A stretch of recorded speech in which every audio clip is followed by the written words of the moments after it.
Hello friends and welcome to the channel. Today we're going to learn a very famous tune called O'Carolan's Concerto.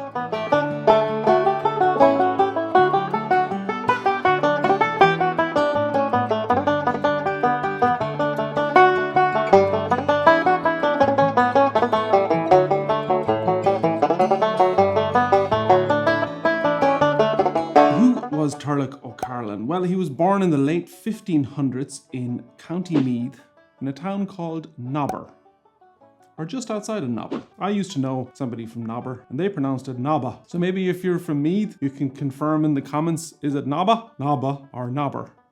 Either way, it's a funny sounding name, but it's where Turlough O'Carolan was born. Shortly after he moved with his family, he got smallpox when he was 14 and was blinded by it. There wasn't an awful lot of work for blind people back then, so they decided the best thing they could do was train him as a musician.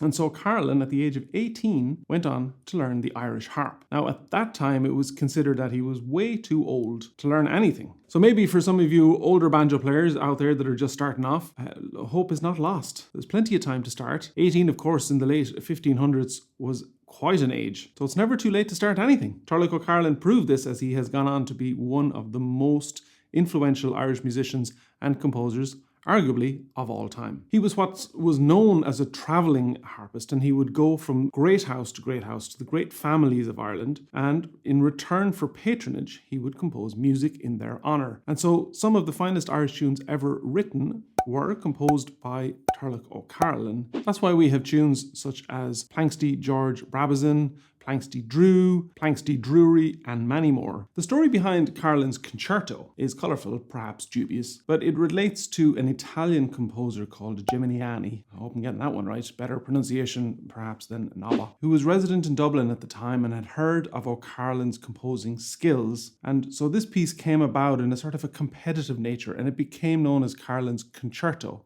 because of this over and back between him and this famous Italian composer.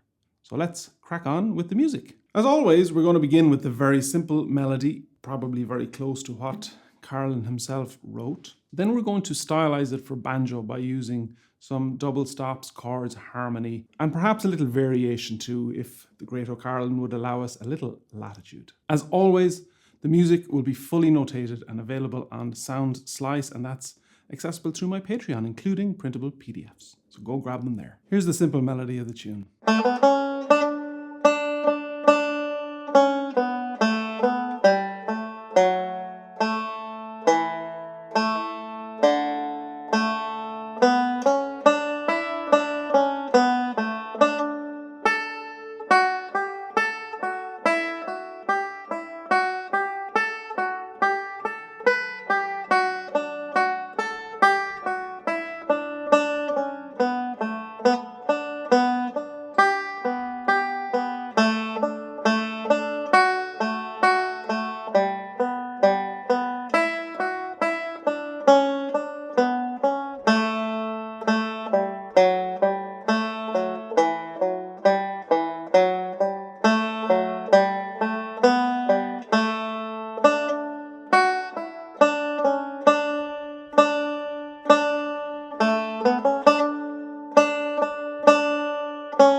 If you want an ultra slow version of that, I'm going to put it on Sound Slice so that you don't have to listen to it here in the longest, slowest form. But for learning, and particularly learning by ear, it can be particularly useful to have it very slow. This is a perfect tune for practicing down, up picking, of course, which is the basis of alternate picking theory. And because of the format of this tune, there's tons of opportunities to practice and to perfect your down, up picking.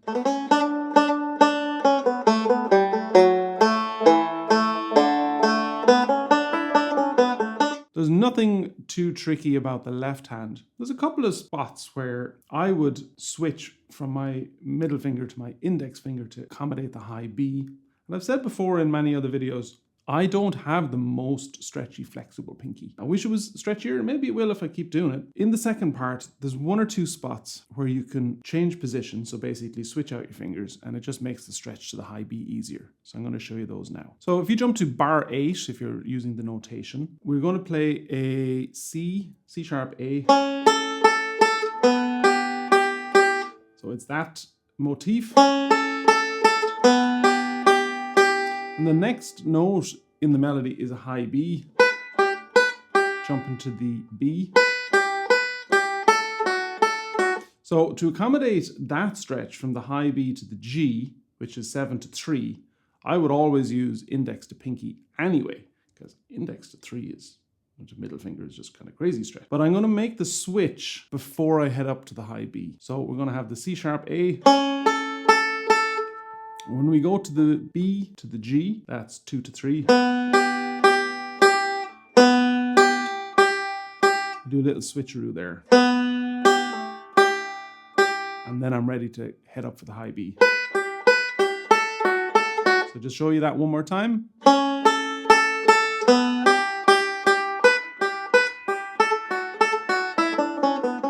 That's really it for anything that's anyway tricky with the left hand. Have a go with that. Here's a little simple version of it, adding in some triplets.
I've prepared multiple lessons for this, including the simple tune, triplets, adding in some variations, some basic chords, and then I take it up a couple of notches in terms of tempo. So we're at 80 BPM, which is really slow for this one.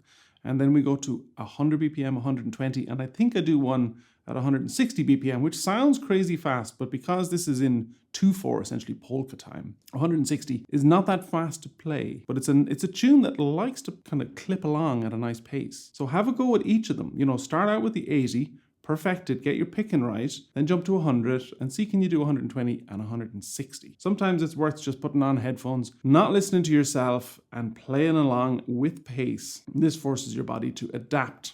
And that's one of the ways to learn how to play faster. I'm going to play a stylized version of the tune now for banjo. It's one of the instances where I wish that I had a low G and a low A, because we're going to play quite a few chords in this. And there are times when a low G would be just beautiful for that big low G chord. But there are so many opportunities to use the D note on fret 5.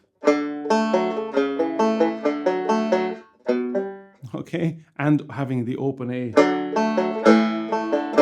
So for this one, I am tuned in my favorite tuning, which is E, A, D, A. Try it out. Lots of people use it. You can always tune back down to G if you don't like it.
So there you have it. That's got chords, got pull-offs, slides, hammer-ons, all of the fun stuff. Pretty tricky because you're trying to play some fairly complex chord fingering positions and keep the melody going at the same time. So if you're at that stage where you really want to push your technique and push your finger work, this is an ideal version of that tune to do just that.